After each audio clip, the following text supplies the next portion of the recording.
Di ko rin alam yung Pogo. Wala akong idea. Ang alam ko lang, table games, baccarat. Kasi galing din po ako sa casino before. So, may idea po ako sa ganyan.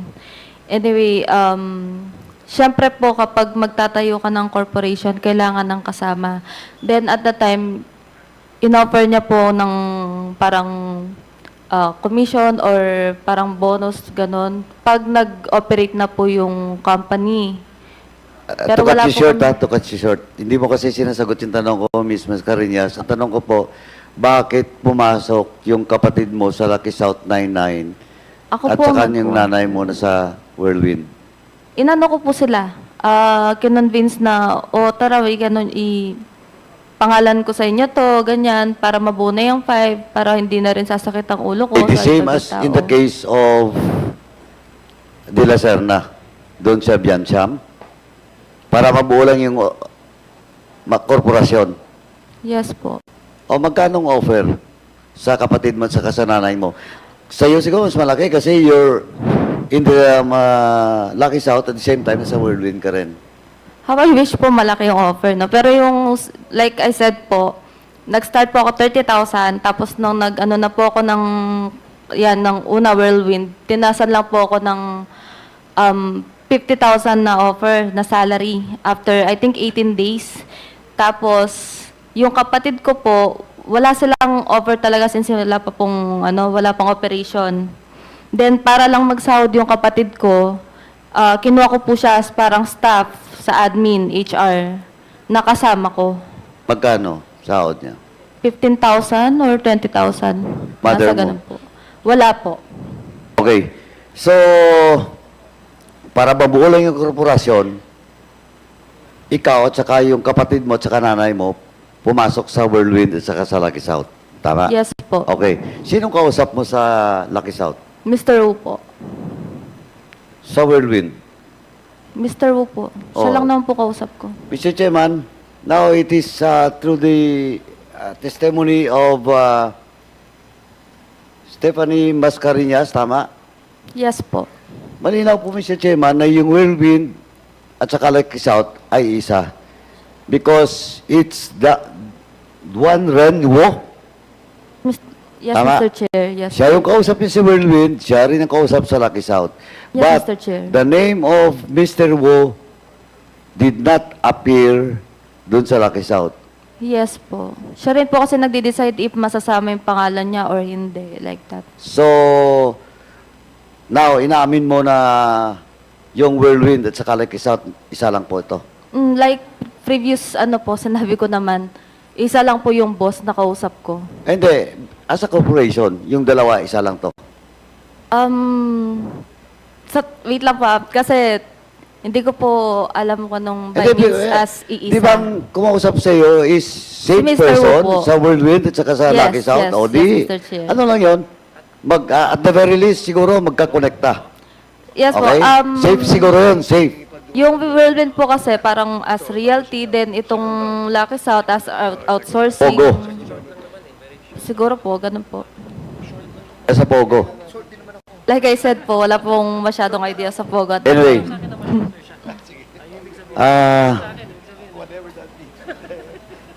Nung nasa Lucky South ka at saka sa Whirlwind, nandun na rin ba si Miss Cassandrong? Yes po. Although hindi ko po sure kung anong month. Sorry? Hindi ko po sure anong month siya dumating kasi matagal na po yun. So, mas nauna ka? 2019. Po? Mas nauna ka kaysa kanya? Yes po, mas nauna po Okay. ako. Now, I have with me the two sublease agreement. Natandaan mo ba to?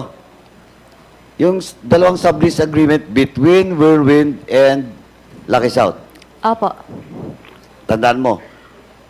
Natandaan mo. I think po. Okay. Natandaan mo rin na twice ka pumirma. One signature in the first sublease, then second signature in the second sublease. If notarized po siya sa law office ni Attorney Medina. Yeah, Attorney Medina is present. Attorney Medina, please take your seat.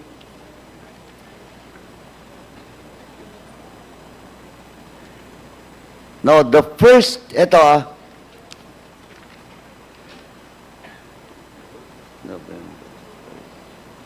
Okay, the first contract with me is dated November 5. Miss Macarinas, you signed for on behalf of Whirlwind. Tama? If it's what the paper says Yeah. po. Okay. And for on behalf of Lucky South, it is Cassandra Ong who signed. Di ko na po masyado maalala. Miss Cassandra Ong, do you confirm that you signed a sublease agreement representing Lucky South 999? If sa akin po yung perma, yes. Para confirmation lang po. Comsec, please. Mr. Chairman, we'll show the document to, just for confirmation. Okay, page. Legal.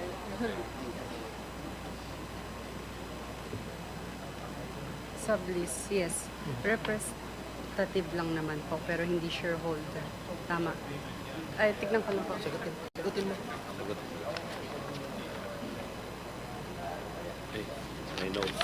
Hindi ko na po babasahin ngayon po. Yes po. Okay. Now, so, eto po, you signed for on behalf of Lucky South. Tama. Yes po. That was the first As- contract. Okay. Now, the second contract, Miss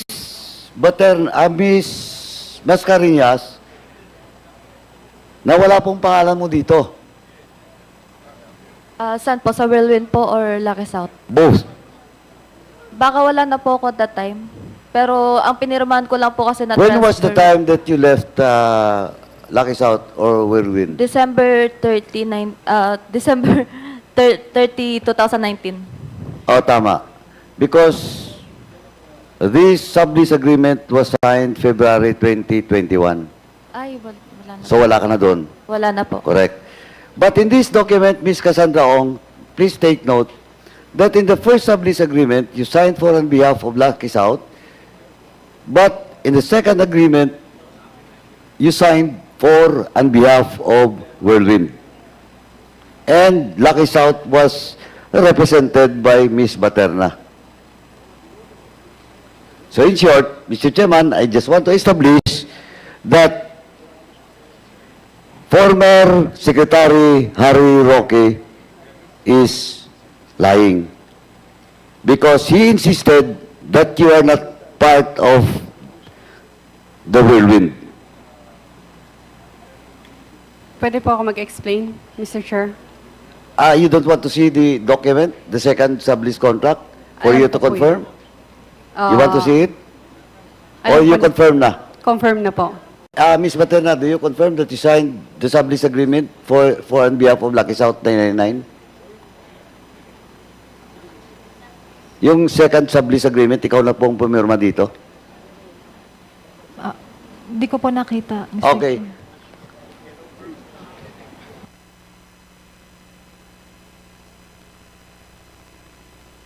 Mr. Chair, pwede po ako mag-explain regarding sa... At sandali po, ipa-confirm ko muna, Okay. then Pasensya na po. the chair will let you explain. Salamat po.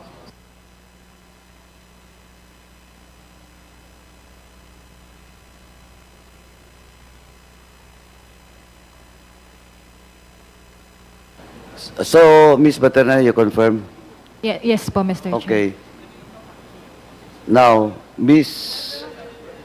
Casiong, please. Pwede pa ulit po yung sinabi nyo kanina. Sorry. Pwede pa ulit po yung sinabi nyo kanina regarding kay... Ganito pa kasi, oh. Opo. The first sublease contract, you signed the sublease contract representing Lucky South 999. But in the second contract, you represent na the Whirlwind. And the name of Mascareñas, dahil wala na nga siya doon, was signed by Baterna. Tama po yan, pero hindi po ako shareholder ng Lucky South. No, but you represent. Yes But you po. confirm. Yes. Di ba? What I'm saying is, ganito po, Miss Casiong, Miss Ong, kasi it only proved that Whirlwind and Lucky South is one and the same. Kasi po, dito sa first sublease, you signed for on behalf of the Lakasat 999. And then in the second sublease, you signed for on behalf of Whirlwind. Can Na I yun explain yung, sandali, na yun yung, just for the record, Mr. Chairman, and you check the minutes, that was the argument being insisted by Secretary, former Secretary Harry Roque, that Baterna, that Kasiong, wala sa Whirlwind. Yes, Kasiong, do you want to explain? Yes po. So in short, Regarding the two company po, can I explain it po? go. Okay lang po. Kung hindi po, regarding sa two company po, Lucky South noon is sa amin po. And Whirlwind. But nauna po i-registered ang Lucky South. Tapos sumunod ang Whirlwind po. Yung time na yun, So nauna yung Lucky South to be registered kaysa Whirlwind. yes po. But the contract, sublease contract, between the Cruz family, allegedly, the lease contract, but of course, the Cruz family denied that there is such thing as the lease contract, di ba? Kaya nga may kaso. Tama? Opo, regarding naman sa lease contract po, kapermahan po namin o kakontrata po namin si Mr. Cruz. Yeah, yung tatay. Opo. I know. Now, but of course, may problema doon sa dokumento. Kasi your lease contract was based on the board reso, di ba? Giving authority to the father, kay Roberto Cruz. Pwede ko po makita yung documents na po na yan. I'm not sure po eh. But it was denied. Finorge yung mga perma doon ng mga anak ni Roberto Cruz. Because Sa lease contract o there- contract to sell po? And then, yung contract to sell that was being claimed by the heirs, yung mga anak. But yung lease contract, which was where Whirlwind stands, and Mr. Roberto Cruz was denied by the children. Hindi po ako sure regarding dyan. Oh, but anyway, so nauna yung Lucky South, then Whirlwind. Yes po. Pero nabenta na po, na-i-transfer na si Lucky South sa other people na po. Last year, 2023, around September, kung hindi po ako nagkakamali. Na-transfer na nung 2023. Tama po. But the sublease that we are talking in which you signed for Whirlwind and Lucky South, ito yung mga original documents eh. Yes po. Yeah, we're talking here, we are just establishing, Miss Cassandra Ong, that yung Whirlwind at saka Lucky South, isa lang to. The same people. Tama? Noong una po, yes po. So you confirm? Yes po, Oh, noong so una. when was the time that you met Harry Roque? When was the time? Anong? We met Harry Roque po. Yes. Yes. I think around 2022, after election, nung naging private citizen na po siya. Yung first meeting nyo, nung pinag-usapan nyo?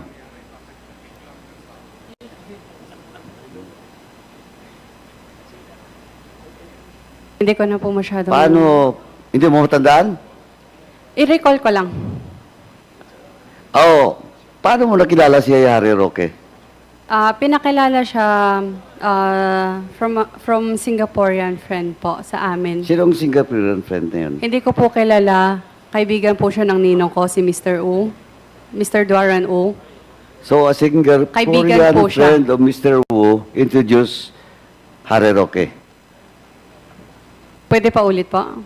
Yung Singaporean friend ni Mr. Wu ang nag-introduce kay Harry Roque?